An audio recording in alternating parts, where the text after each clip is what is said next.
All right. We're watching Maddie's breaststroke. Commentary by Coach Chris. The first time we go through, I just like to watch it at full speed. We can kind of see what she's doing. So she's rushing a little bit. That's one of the big things I see. It's just kind of a rush, not really quite getting where we want her to get.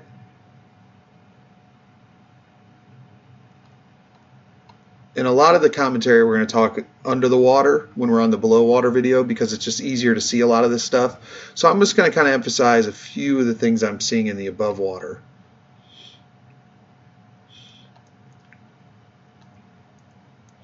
So one thing she's doing a real good job of, and we've been doing a lot of drills working on this, getting the hands, forearms, and elbows just under the surface or at the surface and getting them in a straight line, aiming forward. And that's what she's doing right here. Everything's in line. I'm not seeing her hands higher than the elbows. I'm not seeing her hands low in the water.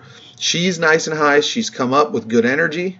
Look at her entire upper arm is out of the water. She's shrugging forward. Her energy's moving forward. This is something we've been working a lot on, and this is the setup for the breaststroke recovery. And this is the setup for the kick and the extension. So this is exactly what we're looking for and what we want. Now as she extends, she's not getting the eyes down. You can see her hands are still, her head's still forward, her eyes are still up. At this point, when her face is starting to hit the water, she needs to look back underneath herself and down so she can get the head lower. And that'll help her drive the hips up even higher and finish that kick. But you can see, top of her head still breaking the surface like a little shark fin, and she's not quite getting into the position we want once she presses.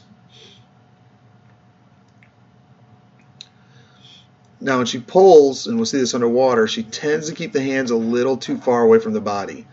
I like the kids to accelerate the hands in and get them even tighter in towards the ribs. Doesn't have to necessarily get all the way up against the body, but she's still got a little room to pull. And she's losing a little bit of power that way. Just cutting that pull a little short. She's got great weight transfer in the kick. The big thing I want to see is get that head down so she can finish the kick with even more force and more weight transfer. Going into the turn. Decent job landing. That's a pretty good turn. She's staying nice and low. Now she swung the arm over really straight. You can see the splash here. It's because she's slapping the surface. Just bend the elbow a little bit and that'll get rid of that. And that is energy. Whenever you see splashes, whenever you see impacts like that, that's energy you lost. So we need to hold on to that energy. Bend that elbow, bring it back behind the head, nice and tight. Hands are a little loose here. Streamline looks good. The feet look really nice and tight, but look at the hands. They're kind of out to the side. We talk about getting them on our thighs, keeping them nice and tight.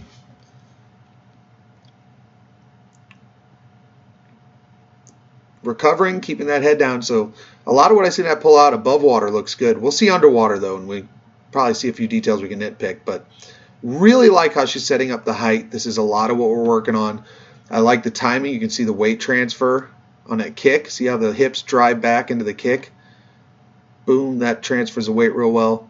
Just not finishing the stroke enough and getting the head down enough. But still, I like a lot of what I'm seeing. Very, very solid mechanics, and she's picking up a lot of the stuff we're working on. So let's go underwater and take a closer look.